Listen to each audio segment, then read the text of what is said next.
निलेश चव्हाणला बंदुकीच्या परवान्यासाठी कशी काय परवानगी मिळाली? आपण धन्यवाद, तुर्तास धन्यवाद मंदार, तुम्ही दिलेल्या या माहितीसाठी. आपल्यासोबत होते मंदार गोंजारे आणि मगाशी रुपाली ठोंबरे यांनी सुद्धा प्रतिक्रिया दिली. वैष्णवी हगवणे या प्रकरणातील महत्त्वाचा आरोपी निलेश चव्हाण पोलिसांच्या ताब्यात.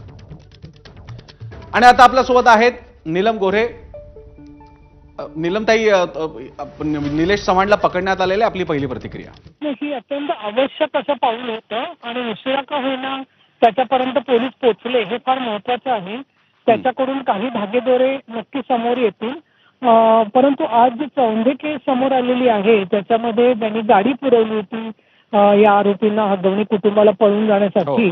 त्याच्या पत्नीने जी तक्रार केली त्याच्यात ते म्हणतात की हे सगळा ग्रुप जो होता, हे सगळे हगवणे कुटुंबातले आरोपी आणखी निलेश चव्हाण आणि चौंधे, तर हे सगळे लॅपटॉपवरती चौंधे त्या मुलींचे फोटो वगैरे बघायचे आणि त्यातून मुली सिलेक्ट करत होते. तर म्हणजे याचा अर्थ यांचे नक्की काय काय प्रकारचे गैरव्यवहार होते याची तपासणी होण्यासाठी जे संबंधित आहे त्या सगळ्यांना ताब्यात घेण्याशिवाय इलाज नाहीये.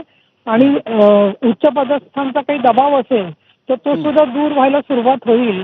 माझी नुकतीच देवेंद्रजी फडणवीस साहेबांशी पण मी चर्चा फोनवरती झालेली आहे आणि याच्यामधले जे काही माझी निरीक्षणं होती ती त्यांनी शांतपणे ऐकून घेऊन त्याच्यावरती अगदी कठोर कारवाईचं आश्वासन त्यांनी मला परवा संध्याकाळी दिलेलं आहे.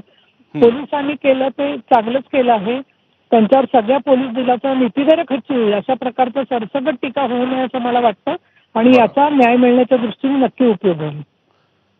धन्यवाद नीलमजी आपल्या सविस्तर प्रतिक्रियेसाठी. आपल्यासोबत होत्या शिवसेना नेत्या आणि विधान परिषद सभापती नीलम गोऱ्हे. आपल्यासोबत आता वैष्णवी हगवणे